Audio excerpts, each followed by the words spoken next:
The Spit Sports Show, here to talk to you guys about the reigning, defending, for the last 100 years, champions of the world when it comes to hockey.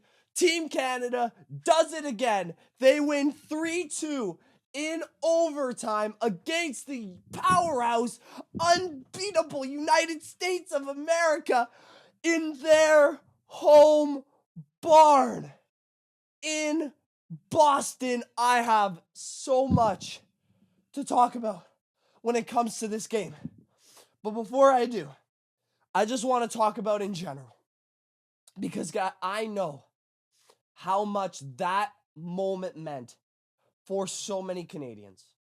The euphoria that I and the other 4 people in the room felt when Connor McDavid somehow found himself wide open, alone in the slot. Austin Matthews, what were you doing? Again, we'll get to that later. Who cares right now? The elation that went through my body was unlike anything maybe I've ever felt. Like, I vividly remember Sidney Crosby's golden goal. But that was in 2010. I was 5 years old at the time. It's definitely not a cognitive memory. It's not something I can look back on. This is going to be something that I can look back on for the rest of my life. And I'm going to be able to show my kids that clip and then give them the backstory of why that goal meant everything for this country. All of the storylines just going into today, just from today, this morning, with President Trump speaking to the team in the morning, all people pissed that he was making about himself and not about the Goudreaus. And, Team Canada make them the 51st state, and the press secretary released that terrible memo about, us trying to become a part of the states. And there was so much U.S. arrogance in this tournament. The U.S. became interested in hockey maybe like last year during the Florida-Edmonton Stanley Cup final. And then they saw this 4 nations and how good their team was. They were like, okay, let's lock in for this tournament. Let's watch every step and tweet about this tournament and make this the morning headlines because the NBA's out to lunch with their All-Star game. So let's make this the headline because the U.S. is obviously going to win. This is going to be a great patriotic story. We're going to take down Canada. This is our game now. And now we have a game to expand upon for the future because the NBA's going down. Hockey's going up. America claims hockey. Everything's fine. Except, nope. We had other plans. Team Canada showed so much heart during this game. I want to give a shout out to so many guys.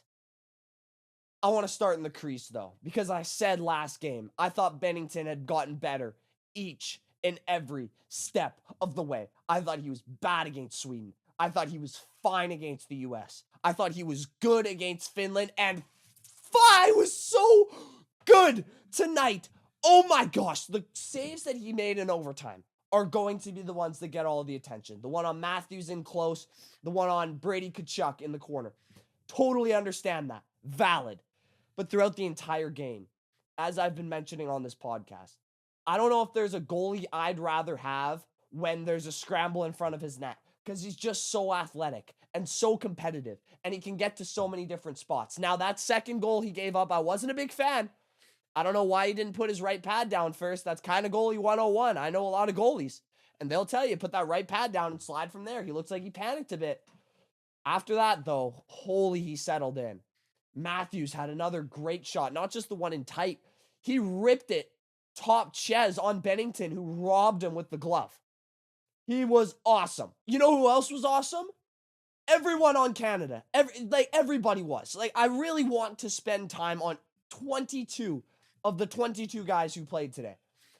I want to talk about that third line with Hagel, Cirelli, and Marchand. I have no stats in front of me. I have nothing, no information really in front of me. I'm going straight off the top of my head and what these eyes saw. And what these eyes saw was every time that third line was on the ice, they were making the other team's life hell. Matthews did not want any parts of Cirelli at the end of that game. He did not want, the Tkachuk brothers did not want any part of that line in the corners at the end of the game. That third line showed up. that bottom six showed up. Nathan McKinnon showed up. I didn't think Sidney Crosby had a very good game by any stretch of the imagination. He looked like he was really reeling through that injury when he's looked so crisp the entire tournament. McKinnon had to do all of the work on that line. I thought Reinhart was fine, but easily the driver of that line was McKinnon. That line was awesome. And, oh, freaking Cale Makar is a ridiculous hockey player to watch. I have Quinn Hughes on the Vancouver Canucks, so I kind of know what it feels like to root for a guy like this. The staunch difference that it made to have Cale Makar on this roster from this final game to the round robin game, it was like night and day. He had four plays where the U.S. was coming in on either an even or an odd man rush, and he just broke it up and sent Canada the other way on an odd man rush. It happened 4 times. Just in the second and third period. I didn't count the first ones. I like for the first period, to be honest, the entire game was a blur. I don't really remember anything. I'm just kind of yelling because I'm so excited. I'm trying to call back the pieces of the game that I can actually cognitively place in my prefrontal cortex. So I'll talk about another guy who's just out of this world. Connor McDavid. Listen, I didn't think, again, like Crosby, I think he didn't have his best stuff today. I thought he looked timid and nervous throughout the majority of the game. He was missing passes that he would never miss in a million years with his eyes closed. He was missing stick handles that I think he would do perfectly when he was 8 years old. But when it counts, and listen, he has scored now 2 of the biggest goals of the last 10 years. Like that Battle of Alberta game-winning overtime goal, and I think game 5, maybe game 6, but that goal, and now this. Like, those are 2 all-timers. That Battle of Alberta series, all-timer, and this tournament, the way it's going to be remembered because of the politics surrounding it, because of the circumstances of not having played best-on-best international play in 10 years, that goal is going to be remembered forever. Is it the golden goal? No, nothing is, because nothing has that call. Like, that play-by-play call was a huge part of that goal.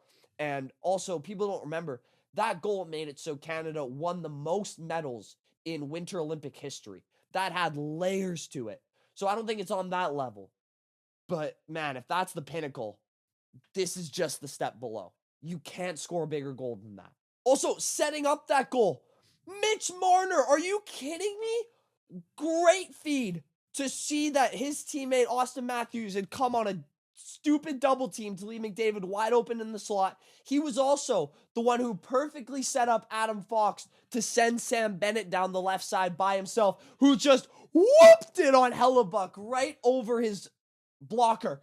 And that was the goal that really changed it for me. Because when the U.S. went up 2-1, as a Canada fan, I couldn't help but think back to this round robin game where everything in my being said Canada's got all the offensive firepower in the world to change this game around, and they just never did. The U.S. played practically flawless defense for a period and a half. They weren't able to do that tonight because of that Mitch Marner play, which sprung Sam Bennett, who's just, I guess, incredibly clutch, because it seems like every time I watch a Florida game, he's scoring a big goal, and thankfully when he's playing for my team, he's also scoring a big goal. What a freaking stud. What a stud. This whole Canada team just embodies to me what this country is about. The U.S., man, in this tournament, like, they had no flaws. They had the best goalie in the world. Easily the best defensive core in this entire tournament. It wasn't particularly close. Their forwards matched up with anybody. Looked like the clear favorites to win this thing. And gosh darn it, through the round robin, they looked like it too. They whooped Finland, beat Canada, and lost to Sweden, but they were out a couple of their best players, so you kind of chucked that one away. They had nothing to play for. This looked like the team, and Canada, with obviously an awesome top 6, but a bottom 6 full of guys where it's like, was the coach just kind of playing his own Lightning guys, and was the GM kind of playing his Bruins guys? And, and Bennington might be the worst goalie we could pick up for this tournament. And, I don't know. Team Canada's bottom four. They lost Theodore, and, they're out a couple of guys. And Josh Morrissey was out this game. Everything's coming up USA. And it just doesn't matter because we're Canada. And Canada wins at men's hockey. This is what I said before the game. Like, throw all of that analysis out the window. Throw what I do pregame. Chuck it. If they're wearing this Hockey Canada logo or a maple leaf or really anything with red and white, I'm picking them to win the damn hockey game. It's just until I'm proven wrong. And I can't be proven wrong until the Olympics in 2028. So until then, Americans, go watch your basketball. I love basketball, but compared to the state hockey's at right now, compared to the state of where our game is right now, it's not even comparable. And I think you all can acknowledge that. You all definitely would have been acknowledging that if you won tonight. Oh, what a win. I've never felt more satisfaction for a win. I really don't think I have. This is up there. This is up there. That overtime goal genuinely was just euphoric. What else do I want to talk about? McDavid's trophy raise where he barely raised it up. The reason why he did that was because he hasn't won a cup yet. So McCarr, McKinnon, Crosby, all those guys, they could raise it up. They've won a cup. Your first, actual full arms extended raise, that has to be a Stanley Cup. That can't be a Four Nations trophy. That's why he did it. What else? I want to talk about this game forever. I'm going to watch the highlights all night. Tell you that right now. I'm not sleeping a wink. Sleep is for people who don't win the Four Nations face-off and prove that they're the best hockey nation on the planet, like we just did. Guys, I could go for 20 minutes. I'm so excited. I'm trying to think if there's anything else I want to touch on, but I'm sure I'll make a full recap video tomorrow when I actually, look at the stats and the game script and all of that stuff. Just check the deserve to win-o-meter, which you guys know I love so much as a tool. Just got sent to me. And it pretty much relayed exactly what I thought this game was going to be. It was 50.5 in favor of Canada to 49.5. Literally as close of a game as you can imagine. Hard to disagree with that if you watched what happened. That was one of the most back and forth, entertaining hockey games. No goals were scored in that third period. It was one of the most entertaining third periods I've ever seen in my life. It was unbelievable. I loved every second of it. Props to the NHL for creating this tournament. Props to all of the Four Nations for coming out, playing your asses off, and making this tournament everything it could be, because gosh, was it awesome for all hockey fans and just hockey in general. And props to Team Canada for proving once and for all, this is our game. This is our title now, and this is our country. Period. End of story. Thank you all so much for watching. What an electric video and tournament that was. Please let me know what you thought in the comments below. I love talking sports, and if you're going to talk about Canada winning, I could talk about that all night, and I'm small enough as to where I can respond to all comments, so please leave something down there. Please subscribe if you haven't already. Spit Sports Show's doing big things in this hockey world. Just hit over 400 subscribers. Please leave a like. Please leave a like on the video if you enjoyed what you heard today. And as always, I will see you all in the next one. Peace out. Love you guys.